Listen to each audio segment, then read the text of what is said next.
In this video, I'm going to talk to you about what it takes to become a follower or disciple of Jesus Christ. Now, before we get into the 3 points that I have here for you, I want to introduce myself. My name is Chris Foss. I consider myself a follower of Christ.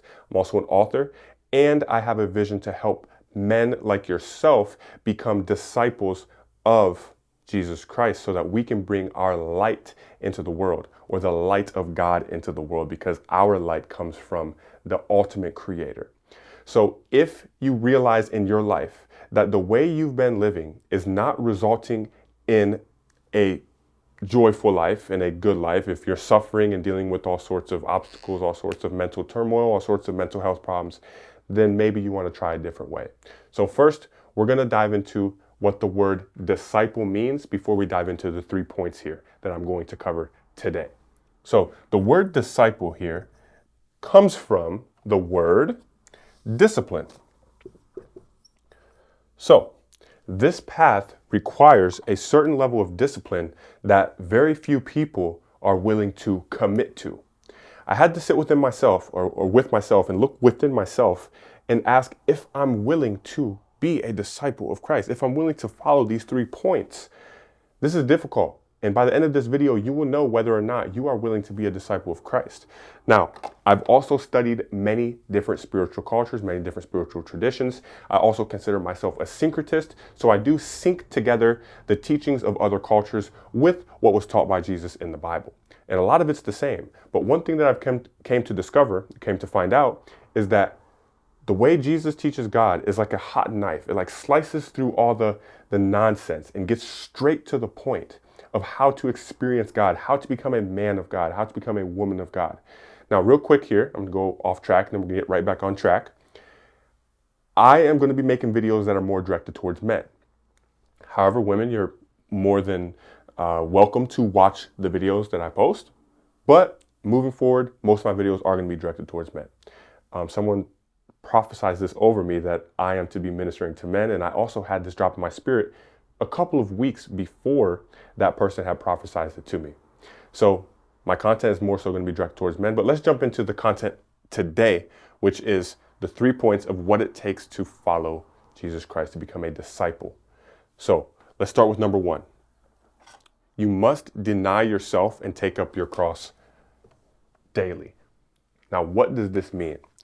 One thing about me is I like to really sit with the scripture, meditate on it, and ask, what does this mean spiritually? What does this mean mentally? What does this mean emotionally? What is this trying to tell me?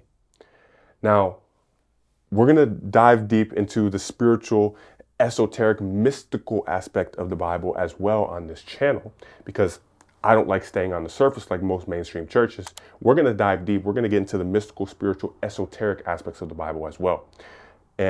But for now, for today's video, it is going to be kind of surface level. All right. So let's cover this verse here, Luke 9:23-24. It says, "And he said to them all, if any man will come after me, let him deny himself and take up his cross daily and follow me. For whosoever will save his life shall lose it. But whosoever will lose his life for my sake, the same shall save it." So let's cover the first verse, 23.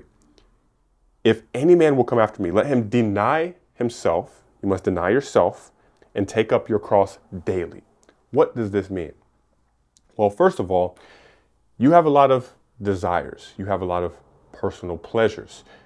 You must deny yourself of these fleshly desires, right? You have to deny yourself these fleshly desires in order to be a disciple of Christ, in order to experience God within yourself. This is the first step, denying yourself. In other words, setting your ego to the side. Some of my more spiritual people know what I'm talking about. Ego death, right? Allowing God to work through you. Being here to do God's will, not your own will. This is the first step. So you have to ask yourself when reading these verses, am I willing to deny myself? And the second part of it, take up your cross daily. Now, what does this mean? Well, it figuratively means exposure to death or self-denial. So back to that ego death, back to that denying yourself. This is what you must do. if you want to be a disciple of Christ, if you want to experience God and walk in righteousness and be a powerful man or woman of God. So you have to ask yourself again, am I willing to do this? Now we're going to dive into verse 24. It says, for whosoever will save his life shall lose it.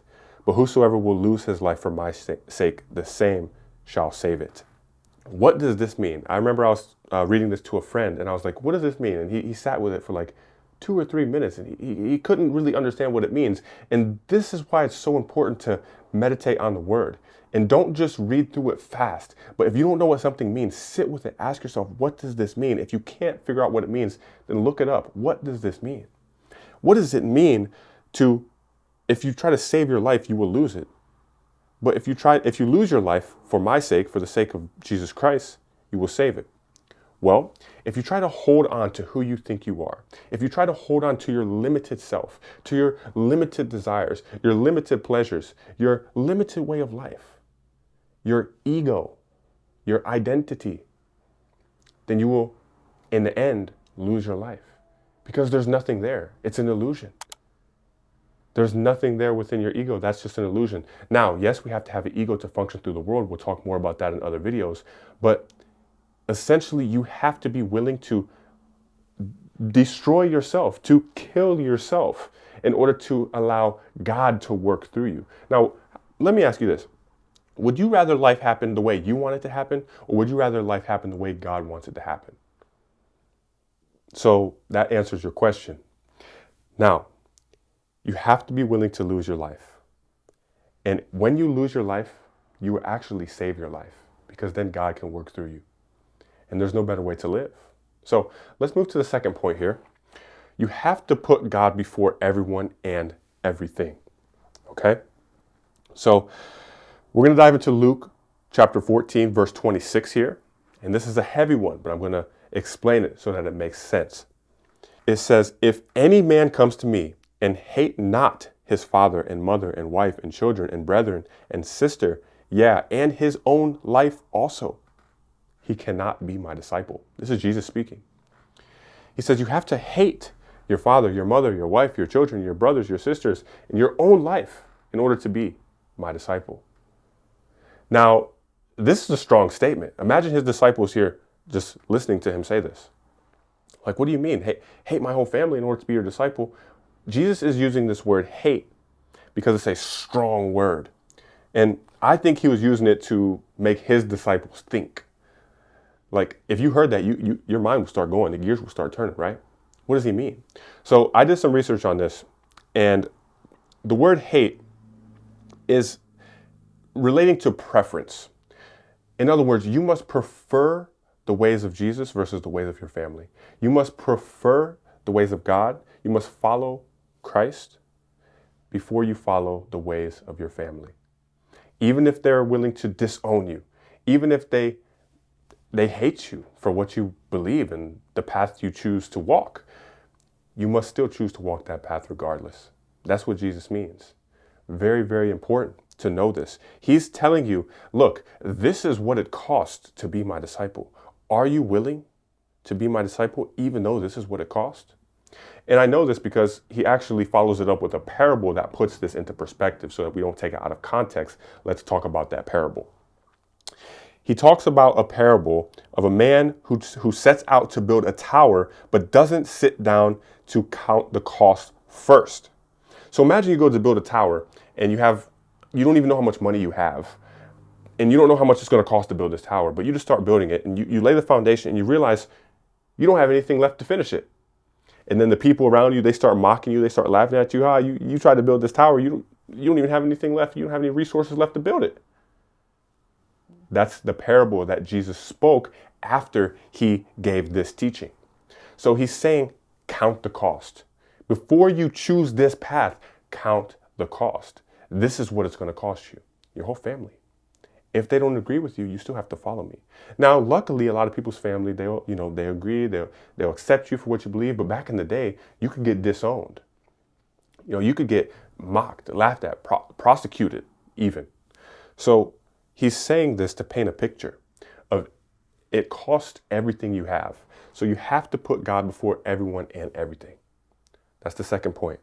We're going to go to number 3, which is you have to be different. And by being different, you'll be hated and persecuted by others. Jesus tells us this very, very clearly. Let's go over Matthew 10, verse 22. It says, "And ye shall be hated of all men for my name's sake, but he that endures unto the end shall be saved." Listen to this again. You shall be hated of all men for my name's sake. So imagine you go to a party, right? You go to a party, you start speaking about Jesus. Most people there are not going to want to hear it. They'll take that somewhere else. They're going to hate you for it. Isn't this true? Now we're going to go to the next verse. Matthew 5, verses 11 to 12. "Blessed are you when men shall revile you and persecute you, and shall say all manner of evil against you falsely for my sake." Verse 12, "Rejoice and be exceedingly glad, for great is your reward in heaven. For so persecuted they, the prophets, which were before you." And just FYI, I read my verses in King James Version, which is the first translated version to English. So it's Old English. It may be hard for some people to understand. If you need to translate into a different translation, feel free to do so. I don't like watered down versions of the Bible. I use King James Version. So, and even King James is watered down if you compare it to Greek and Hebrew, but it's the closest one we got. So that's what I'm going to use.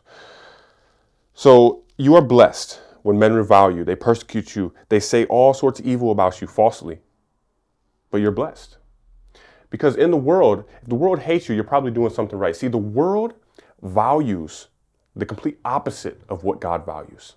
So you can be valuable to the world and conform to society, or you can choose to follow the ways of Jesus Christ, the ways of God, live a righteous life. And when you choose to do that, Jesus says people are going to hate you. They're going to persecute you. All sorts of evil will be done against you because you're choosing to be righteous. Isn't it? It's the complete opposite of what makes logical sense. So it's very important to deny yourself, take up your cross daily, because every day there will be new obstacles.